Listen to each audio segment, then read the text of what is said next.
Y yo quiero que usted hoy preste la mayor atención posible, o trate de resumir y dar dos características principales de lo que es el ministerio. O sea, agarré todos los ministerios, desde el apóstol hasta el maestro, y saqué características generales y saqué dos características principales. Esto no quiere decir que no tenga más características o que no signifique más, o que no sea más amplio en lo que es su ministerio, sino que yo en este primer nivel vamos a hablar solamente de dos características de cada ministerio, que quiero que usted se la lleve para su casa, la estudie y se la grabe en su corazón. Luego, posteriormente, cuando pasemos al segundo nivel, vamos a traer personas para acá que tengan los diferentes ministerios y que le hable específicamente de qué es ese ministerio. Vamos a Efesios capítulo 4, versículo 11. Yo leo en versión internacional. Me encanta mucho esta versión internacional y cómo especifica aquí lo que es el ministerio. Y dice la palabra de la siguiente manera: ahora bien, Cristo dio los siguientes dones a la iglesia: los apóstoles, los profetas, los evangelistas y los pastores y los maestros. Vea cómo dice: Dios dio los siguientes dones. Entonces, lo primero que nos identifica, y por eso me gusta esta versión, es que el ministerio es un don, es un regalo dado por Dios a un hombre y a una mujer. Yo no sé a quién vine a hablarle hoy, pero usted tiene que entender: es a un hombre y a una mujer. Es un regalo. Él se lo da a quien Él quiere. Esto no es del que quiera, no del que corra, sino del que Dios tenga misericordia. Dios elige a un hombre, a una mujer por su misericordia y le da un ministerio. Eso nos lo está diciendo Efesios 4. Seguimos rápidamente. Vamos por el 12. Ellos tienen la responsabilidad de preparar al pueblo de Dios para que lleve a cabo la obra de Dios y edifique la iglesia, es decir, el cuerpo de Cristo. Ese proceso continuará hasta que todos alcancen tal unidad en nuestra fe y conocimiento del Hijo de Dios, que seamos maduros en el Señor, es decir, hasta que lleguemos a la plena y completa medida de Cristo. Denle un aplauso a Dios, a la medida de Cristo. Para eso me gusta, porque nos dice primero qué es un ministerio, para quién es el ministerio y para qué es el ministerio. El ministerio es para edificar ¿qué? La iglesia, que es el cuerpo de ¿quién? De Cristo. No le dé miedo decirlo, es el cuerpo de Cristo. Vamos por el 14. Entonces ya no seremos inmaduros como niños, no seremos arrastrados de un lado a otro, ni empujados por cualquier corriente de nuevas enseñanzas. No nos dejaremos llevar por personas que intenten engañarnos con mentiras tan hábiles que parezcan verdad. Vea lo que dice: es responsabilidad del ministerio poner las bases doctrinales en la iglesia para que no venga una corriente falsa y se lleve a la gente. Esa es mi responsabilidad, esa es la responsabilidad de las coberturas de esta casa, poner las bases fundamentales de la iglesia para que no andemos como niños fluctuantes o niños inmaduros de aquí para allá, dejándonos engañar. ¿Por qué? Por personas que hablan con tanta elocuencia que lo que dicen parece verdad. Vea lo importante de lo que es el ministerio. Yo quiero que usted entienda hoy lo importante que es el ministerio dentro de la casa de Dios. Por eso hoy día se ha perseguido mucho lo que son los ministerios y han desacreditado los ministerios, que ya no existe el apóstol, que no existe el profeta, que los pastores que están asalariados, los pastores que están tan pendientes del dinero, que aquello, que todo. Y el diablo ha tratado de manchar los ministerios para que el ministerio pierda la credibilidad. Porque el diablo sabe, y escuche bien esto, el diablo sabe que el único que puede establecer las bases doctrinales en una iglesia, en la casa de Dios, en el cuerpo de Cristo, son los 5 ministerios que Dios estableció. El diablo sabe eso. Y por eso usted ve millones de gente diciendo: yo no creo en pastor, yo no creo. Usted no tiene que creer en pastor, usted no tiene que creer en profeta, usted tiene que creer en Dios y en el ministerio que Dios dejó. Y tiene que creer que Dios elige a un hombre y una mujer sin importar en los defectos. Dios le dio la gana de elegir a un hombre y a una mujer para darle un ministerio. Y a nosotros no nos corresponde juzgar eso. Dios se encargará ¿de quién? De ellos. Si lo hacen mal o lo hacen bien, ¿quién se encarga de ellos? Dios.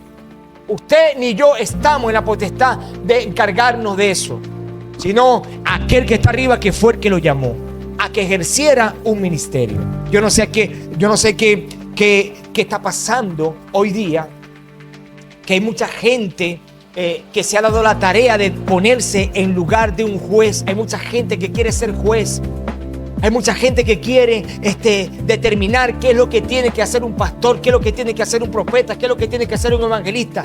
Determinarlo, pero no por la palabra, sino según lo que yo creo que él debe hacer. Yo creo que este pastor debe comportarse de esa manera. ¿Quién se ha creído usted o qué me he creído yo para determinar qué debe hacer un ministerio? Todo eso está establecido ¿dónde? En la verdadera, en la que no falla, que se llama la palabra de Dios. ¿Ok?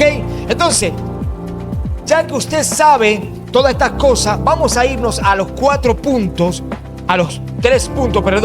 Vamos a irnos a los 3 puntos generales, de manera general, que tiene un ministerio. 3 puntos.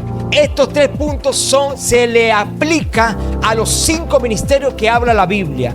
Estos 3 puntos son aplicables a todos los ministerios que hoy día están vigentes, que son los 5. Específicamente estamos hablando de los 5 que salen en Efesios.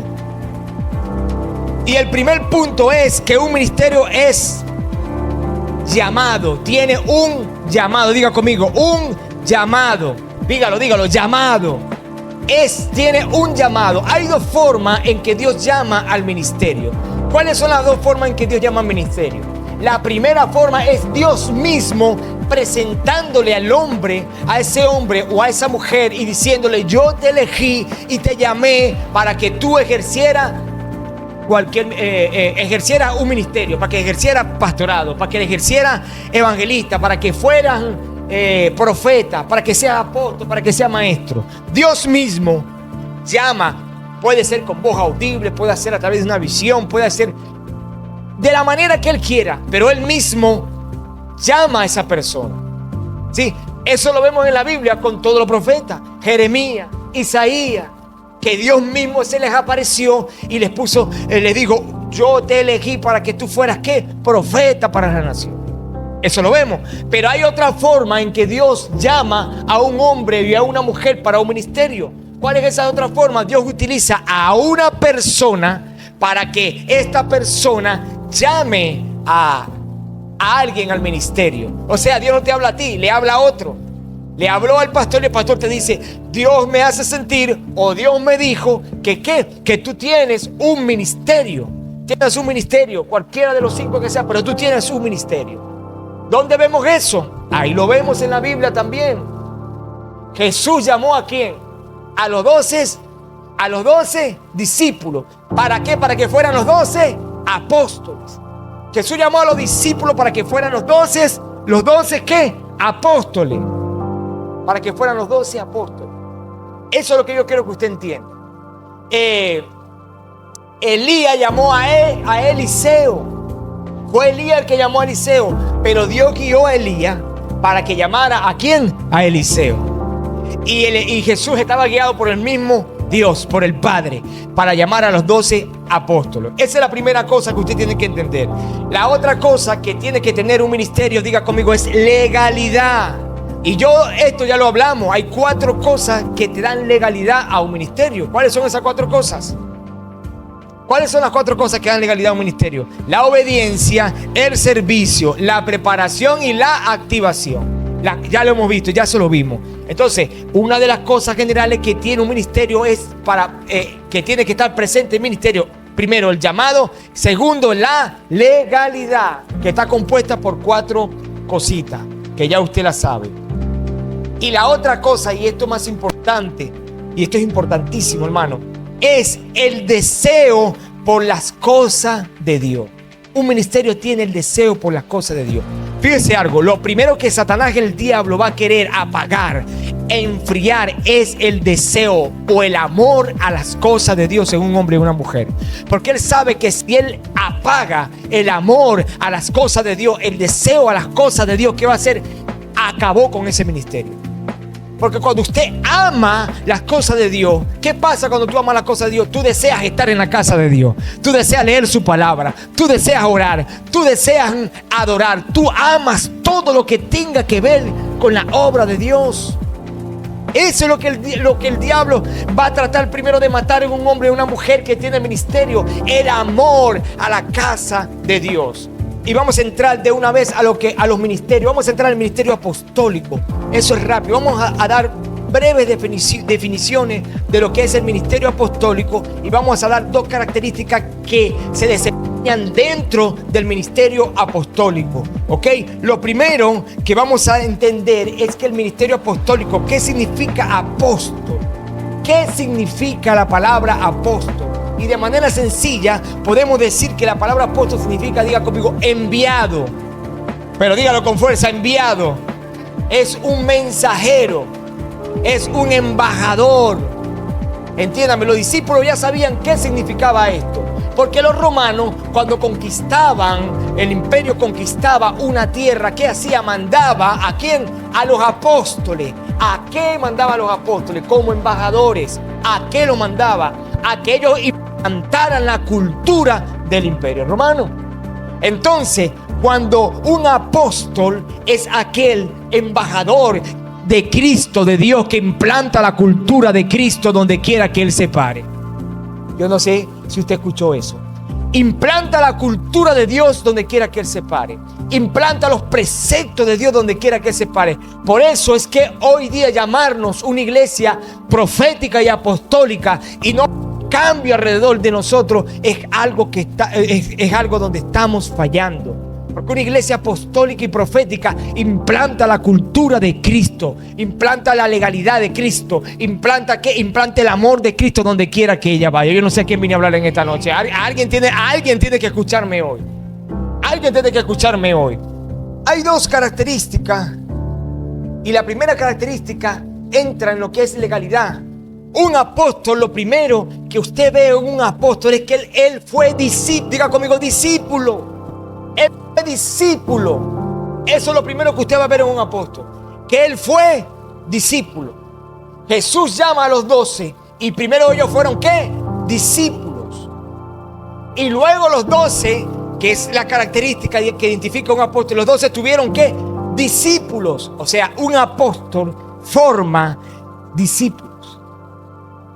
El ministerio apostólico es para formar ¿qué? Discípulos. ¿Discípulos para qué? Para que sean embajadores del reino de Dios. Denle un aplauso al Padre por eso. Pero hay, y aquí sí quiero que me ayuden rápidamente. Voy a parafrasear. Usted anota el versículo. Hay señales indudables. Escúchame bien. Indudables en un apóstol. Primero, él tiene la mentalidad de Cristo.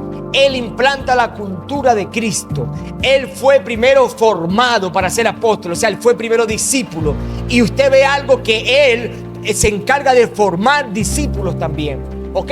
Pero hay algo fundamental que son señales. Hay señales que determinan, o sea, que siguen el ministerio apostólico. Todos los ministerios lo va a seguir una señal principal y son los dones del Espíritu Santo. Los dones del Espíritu Santo están activados en los ministerios. Los dones del Espíritu Santo. Pero el apóstol Pablo en 1 Corintios 9, él hace un reclamo. Ahí dice que cuáles son los derechos de los apóstoles.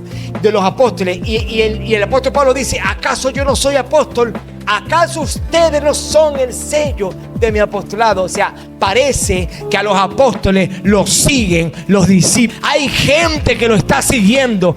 Hay gente que lo está imitando. Por eso Pablo dijo, ¿qué dijo Pablo? Sean imitadores de mí. Pablo estaba diciendo, yo soy un discípulo de Jesucristo. Vean el principio de Pablo. Pablo era apóstol, pero Pablo decía, sean imitadores de mí, o sea, sean mis discípulos, así como yo sigo siendo imitador de Jesucristo. Un apóstol jamás deja de ser discípulo, porque un apóstol es discípulo permanente de Jesucristo. Es discípulo permanente de Jesucristo.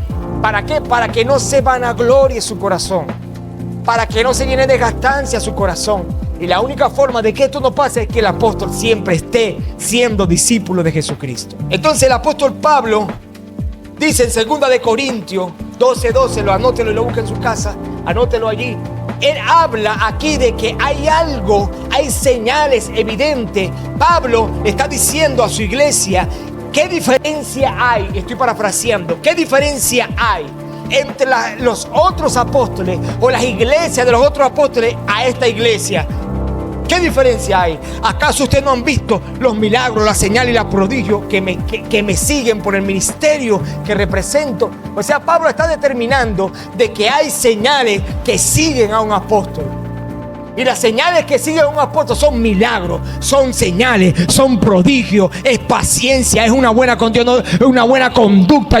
Usted tiene que entender que un ministerio apostólico no es solamente un estatus de autoridad, no. Es un estatus de disciplina. Es un estatus de búsqueda continua a Dios. Es un estatus de discípulo continuo de Dios. Un ministerio apostólico es un estatus, es una persona que está continuamente en la presencia de Dios para que se pueda manifestar los dones del Espíritu Santo y haya milagros, señales y prodigios. El problema de hoy en día es que hay mucha gente autoproclamándose cosas que no son. Hay mucha gente autoproclamándose cosas que no son.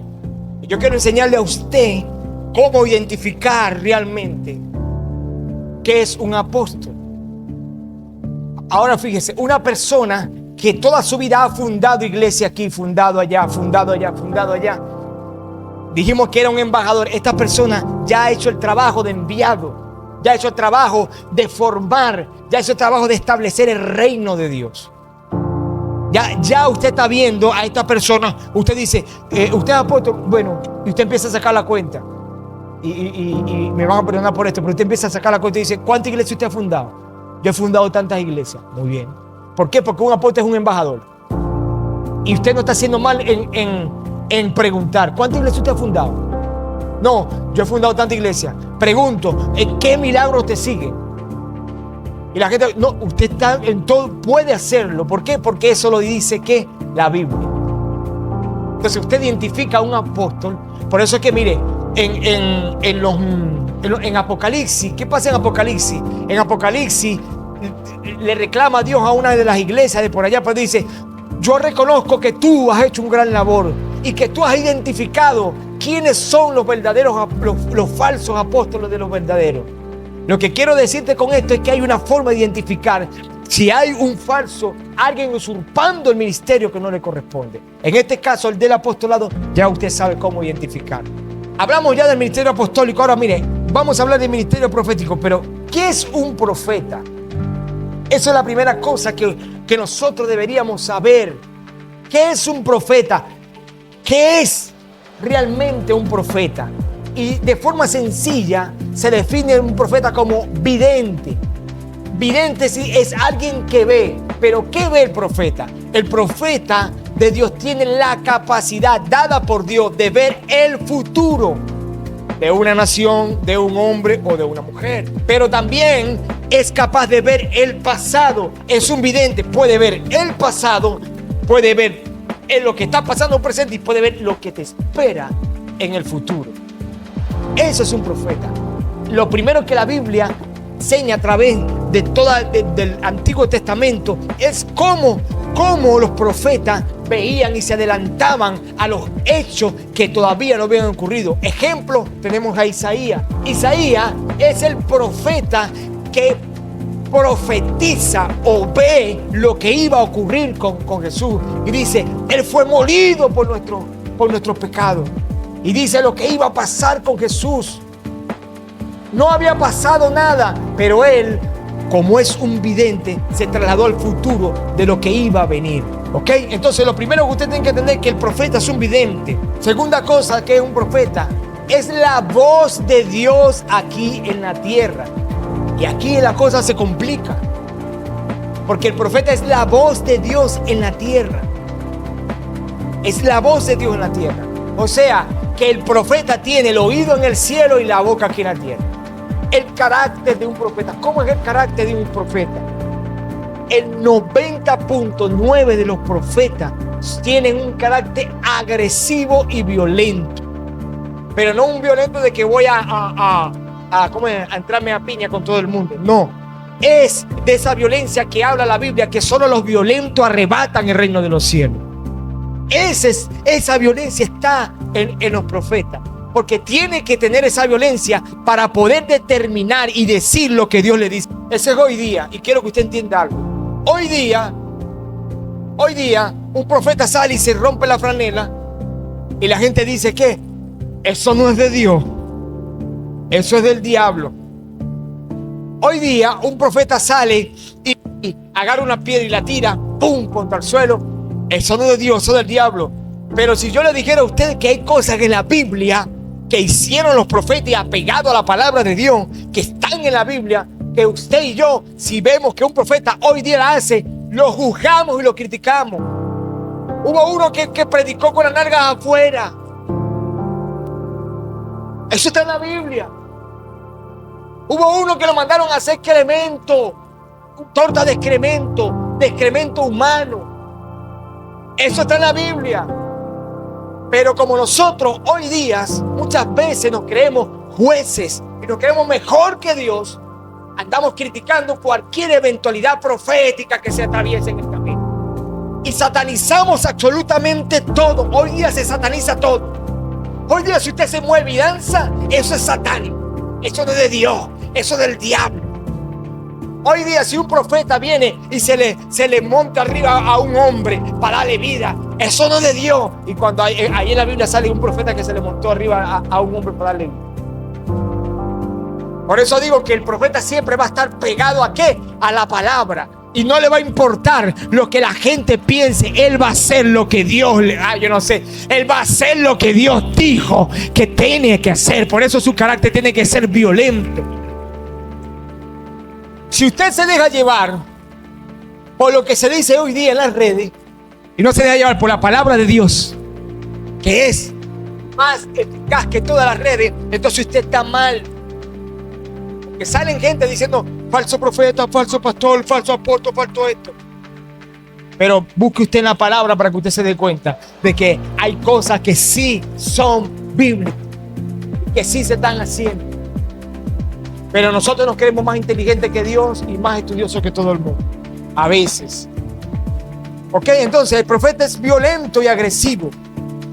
Habla en el nombre de Dios. Mire, habla, y esto es aquí, es complicado. Habla en el nombre de ¿quién? De Dios, no en el suyo propio. Pero si nos vamos a la Biblia, hubo un profeta que dijo, en mi nombre, por mi nombre, no va a pasar aquí. Pero el profeta habla en el nombre de Dios. Pero como el ministerio está activo en él, mire, y si es un hombre que tiene la unción de Dios que posa sobre él, lo que él hable por su boca, eso se cumple. Eso se cumple.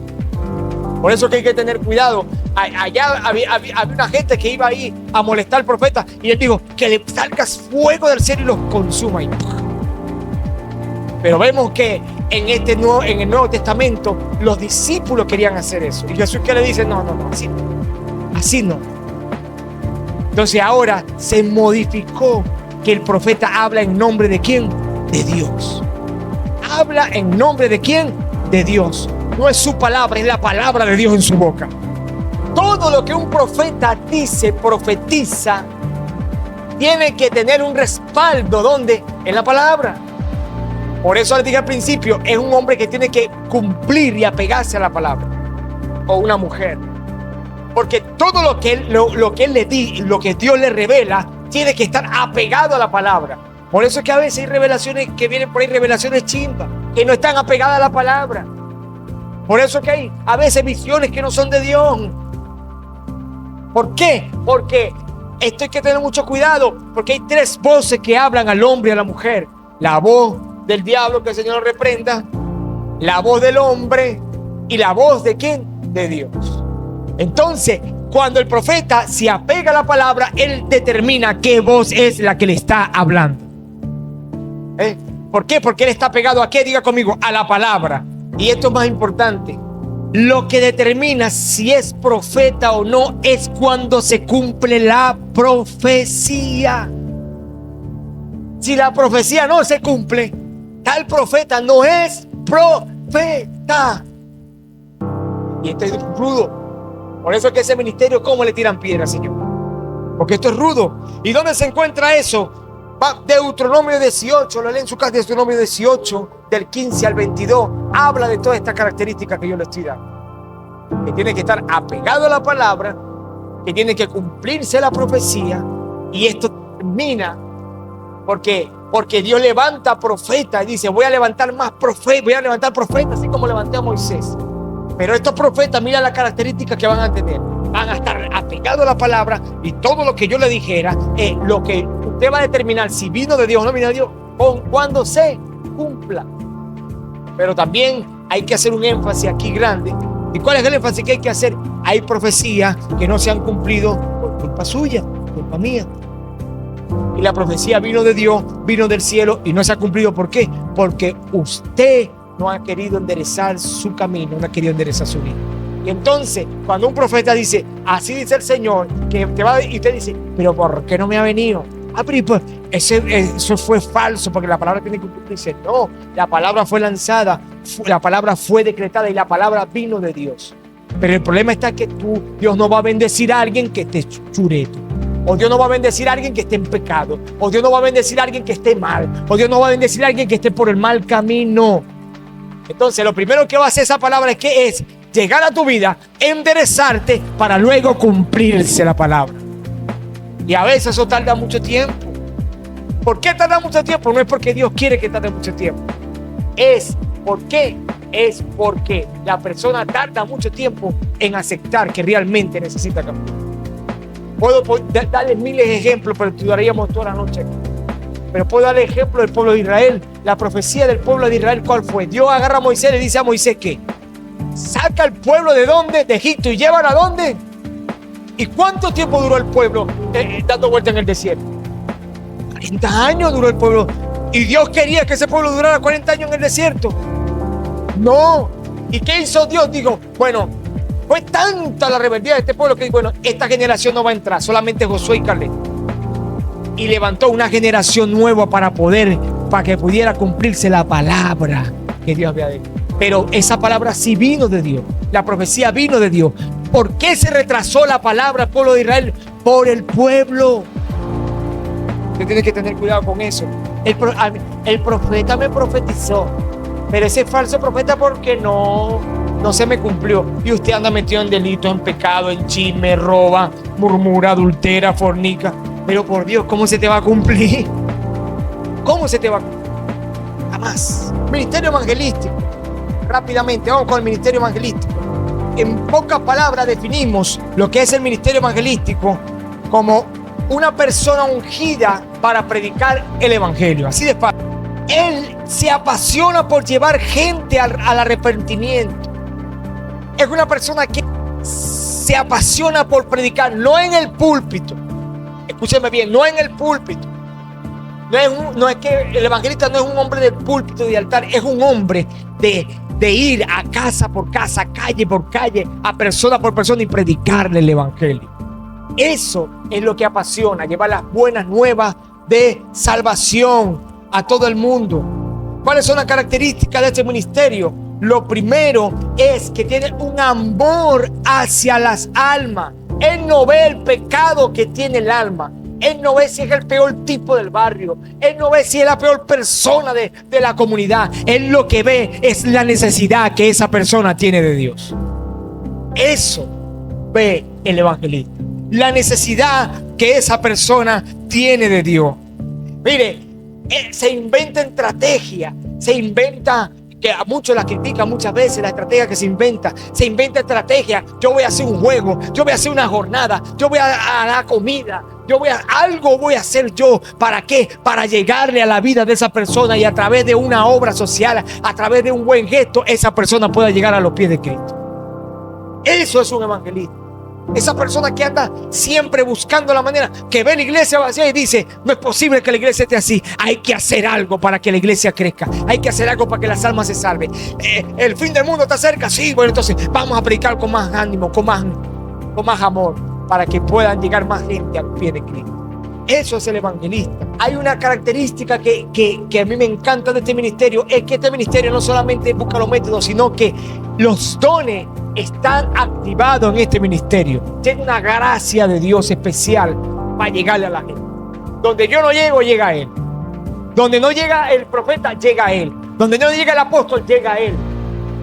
Y hay una cosa que yo quiero que usted entienda hoy. En la Biblia está repleto de evangelistas.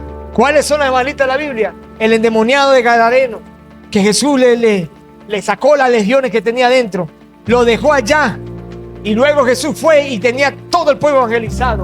La mujer samaritana de Samaria, que Jesús le dijo: mira, tienes tantos esposos y el que tiene este hombre es un profeta, ha dicho la verdad. La mujer salió por toda Samaria a evangelizar Samaria y trajo un montón de gente a los pies de Cristo. Pero quiero que entienda algo, que Dios nos llamó a todo a este ministerio.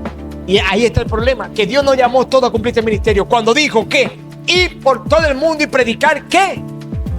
Este Dios. O sea, Dios dijo: usted tiene que ser evangelista porque sí. Porque usted tiene que predicar el evangelio y tener acto.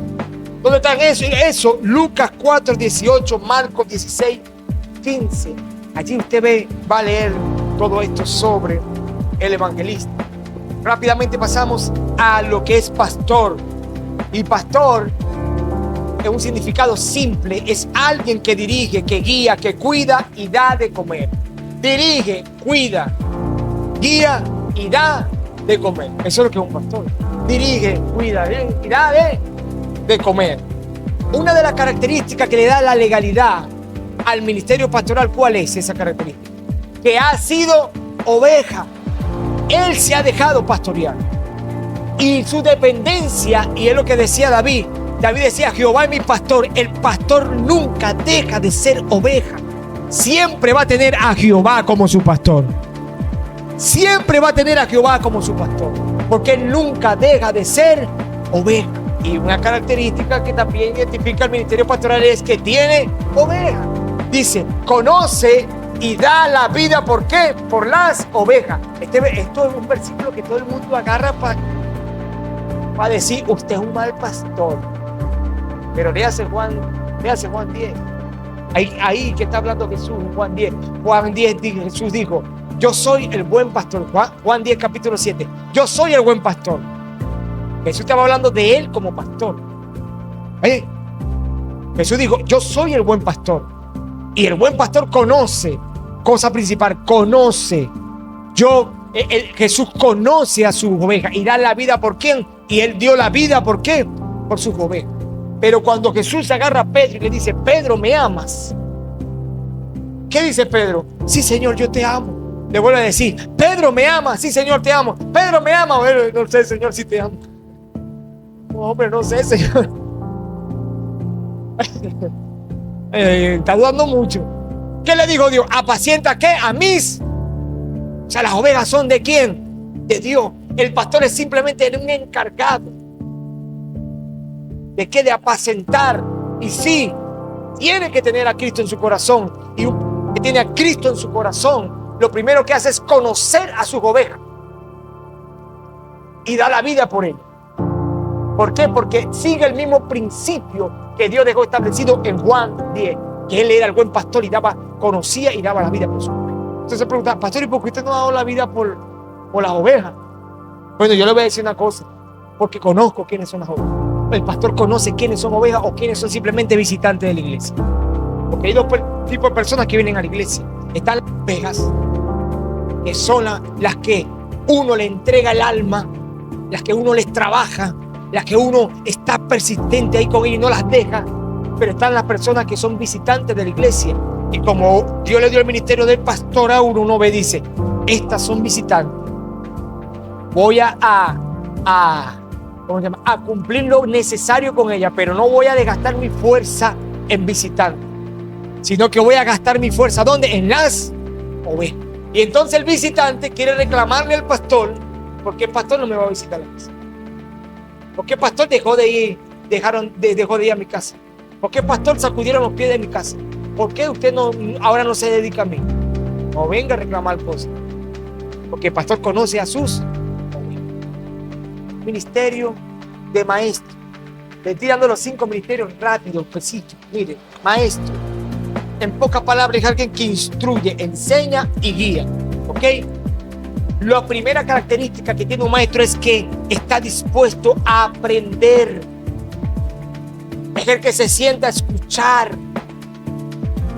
Es el que se sienta a escuchar y no solamente es un oidor olvidadizo, sino que escucha y cuando llega a su casa repasa y quiere aprender.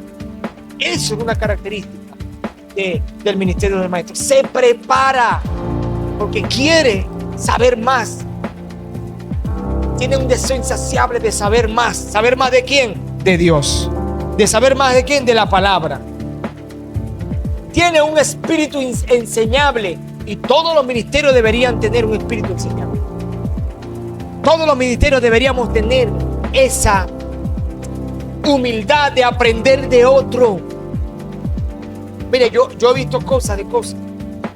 Yo he estado predicando fuera en otras iglesias y he visto cómo pastores, ministros están allá en la parte de atrás hablando e ignorando lo que una persona está hablando. He visto cómo otro predicador está en el altar y los ministros están en la parte de atrás hablando. Una falta de respeto. ¿Cómo vas a tener legalidad para ejercer el ministerio si tú eres una falta de respeto? ¿Cómo vas a reclamar que alguien, porque no gusta que nos escuchen, pero no nos gusta escuchar a nadie? Nos gusta que nos escuchen, pero no escuchamos a nadie. Ese es el gran problema, la falta de respeto. Tu ministerio no está por encima del mío. Mi ministerio no está por encima del tuyo. Hay que respetar que Dios te eligió a ti con un ministerio y tienes que respetar que Dios me eligió a mí con uno. Tú mereces respeto y yo merezco. Y esas son las grandes cosas que se están viviendo hoy día. Y es una falta de respeto que hay. Pero el maestro tiene que tener un espíritu enseñable. Y una cosa que tiene el maestro es que se preocupa por enseñar lo que aprende. O sea, quiere que los demás sepan lo que él sabe. Lo que él sabe, y es un gran error que se está cometiendo hoy día, que mucha gente sabe, se lo quiere guardar, o lo que sabe lo utiliza para discutir con los demás. Y el maestro no. El maestro, ¿qué hace? Lo que él sabe quiere que usted lo aprenda tal y cual como él lo aprendió. Él quiere transmitir eso. Y muchas personas son edificadas en la casa de Dios. ¿Por qué? Porque hay maestro. Y termino. Son 5 ministerios que Dios dejó. ¿Para qué? Para capacitar. ¿Para qué dejó Dios los 5 ministerios? Para instruir, para formar el cuerpo de Cristo, que es la iglesia. El evangelista, el hombre o la mujer que trae las almas a la iglesia. El pastor, el hombre que viene y empieza a darle de comer. ¿Qué le va a dar de comer? Palabra de Dios. Y afianzarlos en los caminos de Dios. El profeta, el que le dice a los que vinieron lo que tiene mal y lo que tiene que mejorar. El que dice, tú necesitas mejorar esto. ¿Por qué? Porque si no te vas a perder. El maestro, el que enseña la doctrina y establece la doctrina en la persona. El apóstol, aquel que activa los ministerios, aquel que viene y implanta la cultura de Cristo en esa persona para después él vaya y sea un embajador de Jesucristo. Son los 5 ministerios. Son los 5 ministerios que edifican el cuerpo de Cristo, que están vigentes hoy día.